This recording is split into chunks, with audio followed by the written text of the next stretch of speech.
Hello everybody, in today's video we're going to be going over a colder pattern which is going to be taking place over the next couple of weeks. For this week it's actually going to be fairly mild, especially over the eastern third of the country, but as we get into next week it should actually turn into a fairly colder pattern. We'll actually even have a little bit of snow over some parts of the Rockies and the northern plains, and that even could extend a little bit further to the south. So we're going to be taking a look at not only what that's going to mean for you in terms of temperatures, but also what that could mean in terms of snowfall for some areas. Before we get into it, let's start off with the weather photo of the day. This one was sent in by Jay Fox from northern Delaware. This one was taken on November 2nd, so really a great photo. And I think one of the things I like the most about the picture is that you can see kind of how it's coming down from a lower angle, so you can see the rocks and the moss on the bottom, and then of course you have that contrasting with all of the orange and yellow leaves on the top.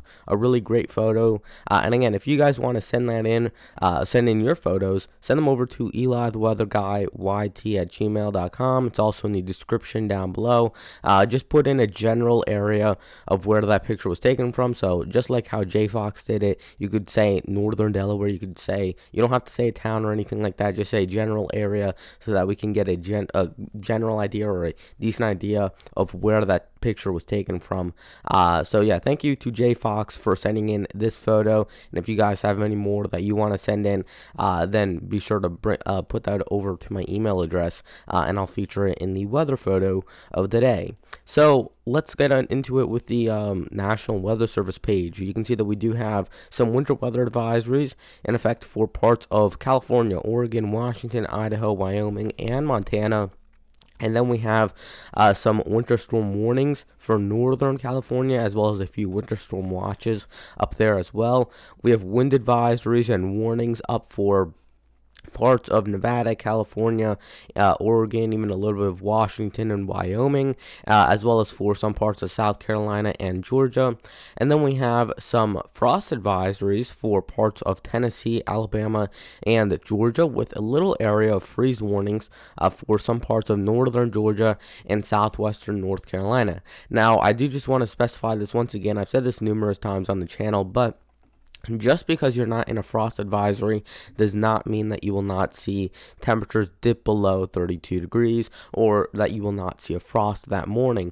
All the frost advisory means is that you still have yet to see your first below 32 degree temperature, or your area is still in their growing season technically. And if that's the case and you still haven't seen your first 32 or lower temperature, or you're still in the growing season, either of those are true, then they will put up a frost advisory or a freeze warning or a freeze watch or whatever it may be.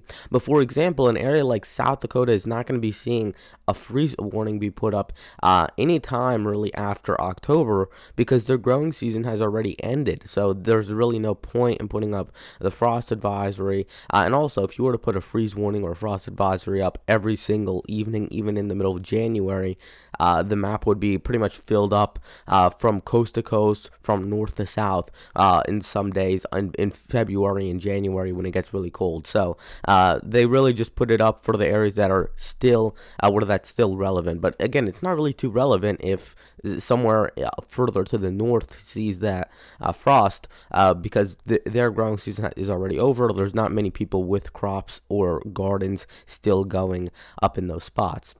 We also have some flood watches up along eastern Florida, and then again some wind advisories for parts of the southeast. Yesterday we had a high temperature of 93 degrees in Coolidge, Arizona, and 4 miles southeast of Fountain Hills, Arizona. The low temperature was in Antero Reservoir, Colorado, where they got down to 6 degrees, and the highest rainfall report was 3.96 inches in Daytona Beach, Florida. The highest snowfall report was 1 mile southwest of Crater Lake, Oregon, where they got 4.5 inches of snowfall. So here's a look at the upper air map, and we're not gonna look at the surface today, just because I want to mix it up a little bit. I also do want to have enough time to talk about the oscillations at the end of the video. So instead of going over the height anomalies and then the low temperatures, I'm just going to go over the height anomalies, and then we'll talk about snowfall and teleconnections and things like that, just so we can get more information into the video. So you can see that starting off the week, it's actually going to be fairly mild into the east. We have this big high pressure system which is moving through the Great Lakes, and then we have troughing and low pressure into parts of the west, and that includes western Canada as well.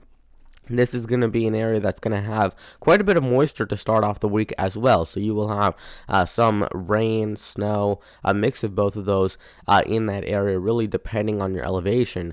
As we move on to November 9th, which is Tuesday, you can see that we continue with that semi-cold pattern into the northwest. The rest of the country either in a neutral or even milder pattern. So you're looking at this and you're thinking that we're going back into what happened in October. We're not going to see any snowfall. We're not going to see any cold air. You're probably thinking that the early part of November was a little bit of a kind of a false warning, and then we're not going to see anything. But we still do need to remember that we do have that system out in the northwest, and that has to move to the east. It cannot just stay there, and it's not going to just fizzle out. Storms in the Pacific usually are not going to just randomly die like they would if they were coming from the tropical Atlantic and then moving up into the East Coast. And that's because the Pacific is a little bit more of a favorable environment. You have you have stronger high pressures, you have stronger low pressures. So when you have that, you get a more amped up environment. So it's going to allow storms to get deeper and to strengthen a little bit more than they would be able to in the Atlantic. There's also just way more water and way more room for these storms to move out in the Pacific. So it does not take a lot to get a strong Pacific storm. It's going to take a lot more to get a nor'easter or some sort of East Coast storm. So it's completely different depending on what side of the country you're talking about when it comes to these type of events. And because this storm is not going to weaken, again, it's going to have to move somewhere. And of course, we know that storms move from west to east. And in this case, that's what's going to happen. It's going to move from the northwest to the central and eastern United States. So moving this on to Wednesday, you can see that storm continuing to move to the east. If you live in the southwest, by the way, I don't want to forget about you guys. You guys will probably be a little bit milder. So actually, looking back at my winter forecast, that's what I was expecting. I was expecting fairly mild temperatures for the southwest and an active pattern for the northwest. And so far, even though we're not technically in winter, for the first few days of November, that is looking fairly accurate. We'll have to see whether the other side of the country stays accurate in terms of their winter forecast. But as of right now, we have colder temperatures into the Rockies and the northern plains by this point. This is also connected to another system that might bring snow to the northern plains, and we'll talk about that in future videos. I'm waiting for it to come into render distance of the high resolution models, so you still need those models to render in the storm. The NAM 12km model only goes out 84 hours. The NAM 3km only goes out 60 hours. The RGEM only goes out 84 hours. The high resolution European only goes out 90 hours. So we're still about 1 or 2 days away from that storm being fully shown in these models. So I'm going to wait off until probably tomorrow or Tuesday to first talk about this storm, and then we're going to have a couple more uploads on it. But it is looking like at least some snow will be present in Montana, North Dakota, Minnesota, and we'll have to see how far south it gets in those states, because some models are showing that maybe even getting down closer to South Dakota or Iowa, and some models just have it near to the Canadian border. So we'll have a full video on that coming up soon, but that's what's related to this little trough right here, this shortwave right in the jet stream. There is what's gonna end up becoming your storm in the northern plains. Again, that's associated with a general broader trough that's bringing in some colder temperatures. It will still be mild though if you live in the east. So for you guys in the eastern half of the country, you're not really feeling any change. by Wednesday. Now, by Thursday is when you start to feel that change. So it will be probably the coldest day of the work week so far into the central United States as we get into Thursday, but likewise, it'll probably actually be the warmest day of the week into the East Coast. So if you live right along the eastern states, if you live basically east of the Appalachians, you will probably be dealing with your warmest day of the week, might even get up into the 60s and 70s, depending on how far south you get. And looking into the central United States, I would be surprised if a lot of these areas got out of the 40s and the 50s, and low temperatures might even get down into the 20s. And depending on how strong this is, will also depend on how much snow you can actually get, because again, how much cold air you can bring in, how much moisture you can generate, all of that will be connected to that. So by Friday morning, you can see that this storm is moving into the Great Lakes, and again, this is all based on the European, so it's not going to be 100% true, although we can get at least a general idea of what's happening. And you can see that the pattern has pretty much completely shifted. So you remember that we had a big ridge into the east, and we still have that over parts of the northeast, but right now this colder pattern is kind of looming on the horizon for those areas, and eventually that will be moving into the East Coast area. But now we have this big ridge along the West Coast. We have that trough into the central United States.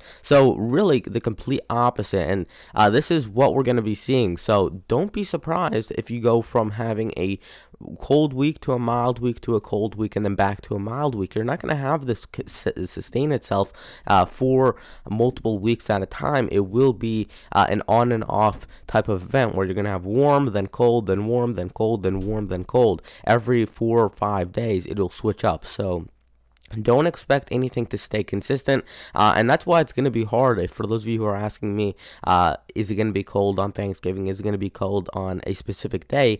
I really can't answer that until we're within about 7 days of that event, just because with how this pattern is moving, you would basically be guessing how many days the cold air would last and then how many days the warm air would last, and it would kind of become a mess. So with such an up and down pattern, it is going to be difficult to pinpoint whether it'll be cold on specific days. Right now, it's just going to be all over the place, and some days it will be warm, some days it will be colder, and those are usually going to last for maybe a few days at a time. Moving this on to Saturday, this is when the east really fully gets into its colder swing of things. So it might still be somewhat mild if you live along the East Coast, but the rest of the eastern United States is dealing with colder temperatures, and it will be a little bit on the below average side of things. And then moving this on to Monday, which is November 15th, just showing you that this does eventually move into the east, and the European even brings up some snow for some of these areas right here. So again, is that going to happen? We're not sure if the snow part of it will happen. I'm more confident that we will see cold air, but in terms of the snow aspect of things, that is still up, and it is still a question. We still don't know the answer to that.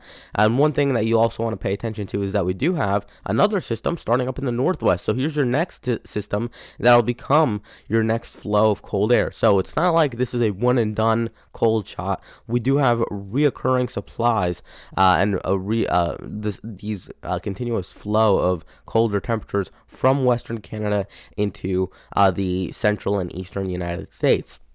Now, don't look at any of the numbers. That's really not the point of this, but just take a look at the snowfall map. And if you were to show me this maybe 10 days ago, I would definitely not believe you in terms of how much snow is already being forecasted, because, again, remember, just a few days ago, we were looking at a fairly milder pattern. Basically from mid to late October, it was fairly mild, and then we right around Halloween flipped the switch into a colder pattern. Now again, is this storm along the East Coast going to happen? Probably not exactly like what's being shown right here. Most models have some sort of snow event over the East Coast within the next 10 days, but we don't know, is that going to just be for the interior Northeast? Will that be for the coastal Northeast? Will that be for the Ohio Valley? All of those questions are still up in the air. The Northern Plains system, that's a little bit more solid in terms of happening, but we, again, don't know the specifics. We don't know how far south this will get. Will it get down to some of these major cities further to the south, or will it stay to the north into northern South Dakota, North Dakota, the northern half of Minnesota? Again, we still don't really know these questions, and you can also see that that snowpack up in Canada is really expanding, especially so in Western Canada, which is where all of that cold air is coming from. So if you have snowpack building up there, that means that you'll have a colder supply of air into the eastern United States. Right now, we're not really seeing too much of a flow of Arctic air, as we're seeing more of a flow of Alaskan, northwestern Canada, western Canada, British Columbia type of air. We're not really seeing too much of that northern Canada, Arctic Circle, even northern Europe air coming down. We're seeing, again, more of the west coast of Canada bringing in their temperatures and then just translating that further to the east. So it's not as cold of a direct source of air, but it is still some amount of cold air, and it is definitely colder than what you would have in most other scenarios. So it is good enough to spawn up a couple of colder shots of air. If we move on to the teleconnections, these are probably going to be one of the most important parts of this pattern, because you can look at the upper air maps, you can look at the surface maps, you can look at all of these storms moving in and out, but the reason that they're happening is because of one, the upper air, and also because of the oscillations. Now, the Arctic oscillation, this one's of course going to be important, because when this one is all the way positive, that means that you usually have a really tight, wound up ball of cold air in the Arctic Circle, which, when that happens, again, think about it. You have a really strong polar vortex. That means that the polar vortex is not going to be influenced by tiny systems that move in and out and try and grab a little bit of cold air here and there. That's not going to really be the case. It's just going to stick together. It's going to be like one strong system in the Arctic Circle, and it's not going to move at all. And when you think about it, that's where your cold air originally comes from. So if you're not really seeing anything kind of disturb that cold air, if nothing's bringing that back down to North America, well, now that's going to be a fairly warm winter. So when that's positive, typically it indicates that you have a strong polar vortex that's not bringing in much cold air. When this is negative, however, that means that you usually have a lot of systems moving in and around the Arctic Circle. You have quite a few systems dragging down cold air, whether that be into Europe, Asia, or North America. And that usually indicates a bit of a colder pattern. And even if it's near the neutral line, it still would indicate somewhat of a colder pattern, or at least more of an interesting pattern, because you would not have any stagnant systems. So in this case, even if it is maybe one standard deviation positive, it is still going down closer to the neutral line, and really nothing that would indicate anything too warm from the Arctic oscillation. And the East Pacific oscillation, even if you live in the West, you would also want this to be negative. So the entire country, if you like colder temperatures, would want this to be negative for the most part, and that looks to be the case. It is going to be fluctuating in and out over the next few days, but it does look like eventually it does get its act together and it does move back down into the negative territory. But the East Pacific oscillations is not one of those that is going to really stay consistent. As you can see, we were up near two standard deviations above the mean.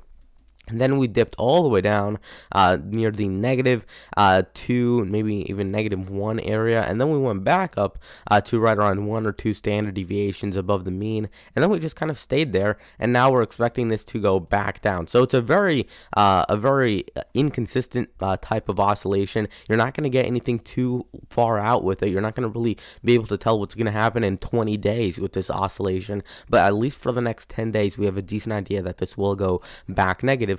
Same story with the PNA when it comes to the inconsistency. When we look at the NAO, this one you want to be at least near neutral or maybe a little bit negative for cold in the east, and that is the case. You can see that we're right around that neutral line. This one has been hovering right around half or maybe 0 above, and then it just kind of stuck around that line. So we're not seeing too many impacts in the pattern from the NAO as of right now. A positive NAO does have negative implications when it comes to the temperatures. Usually that does mean that's a little bit warmer in the east, and this is the area just south of Greenland. So it's the North Atlantic just south of Greenland. And typically, if you have a negative NAO, that means you have more blocking. It allows colder air to flow into the east. So that's something that you at least want to pay attention to. But I do think it gets overblown. You can see cold air when you have a positive NAO, and you can see warm air when you have a negative NAO. So I think people take this one out of proportion. I like to look at the Pacific ones a little bit more, such as the PNA and the EPO. I feel like they have a little bit more of an impact on the overall pattern. And then when we look at the PNA, this one is going to be positive, and then you do want this to be positive, but then it will be going negative, and that does not mean anything really too far in the long range. So it does not mean that because this one is going negative that it will stay negative. Just as we saw here, to start off, this was around Halloween. It was way positive, and now it went back down. And as of right now, as of when I'm recording this, it is actually a little bit below that zero line. So this might just be a sign that we're going to be in an up and down pattern. So what I'm assuming here is that if you were to match this up with the models, you would see a colder week for between about the 9th and the 15th or so, and then we go into a warmer pattern. I would say probably between the 15th and about the 20th or 21st, and then right in time for Thanksgiving, that would maybe indicate some sort of colder air again. So you have to plan this out in terms of a couple days at a time, and it is going to be an up and down type of pattern, but I will be here tracking this with you guys. Again, tomorrow's video, I'm still debating on whether I'll do it on the Northern Plains storm, but it looks like that would probably be the best bet. And that's all going to depend on whether some of these models are going to be coming in time to show that system on their model forecast. And then, of course, whether it is still being shown by the models, which I think it probably will be. It doesn't look like there's any indication that this will not be shown on the models by tomorrow, but still, that possibility is there. I don't think I'll have the snowfall forecast tomorrow. I'm pretty sure that I'll wait on that until either Tuesday or Wednesday afternoon to put out the initial snowfall forecast, because that would be one of the first major snow events where I would have to cover a larger area. The first few snow events that we've done, again, we did that one in South Dakota just yesterday. We did a couple in the Northwest. We also did one minor storm in the Northeast. Then we did, of course, that lake effect event in the Great Lakes as well. So we've had a couple of smaller storms, but they were relatively easy to forecast. There were not too many really implications in terms of how strong the system was, how much cold air we're bringing in. They were really small, minor systems that were not difficult. They didn't have too many factors into them. But with this one, we do have a lot more going into it. So I am going to have to do a deep dive later today and tomorrow to get a good handle on what's happening with the system. And then probably by Tuesday, I'll have a forecast out on that. Again, if you guys have any weather photos that you want to send in, send them over to my email address. If you have any questions, send them over in the comments, and I'll be answering them within a few hours of you posting them. And I'll see you guys tomorrow. Goodbye.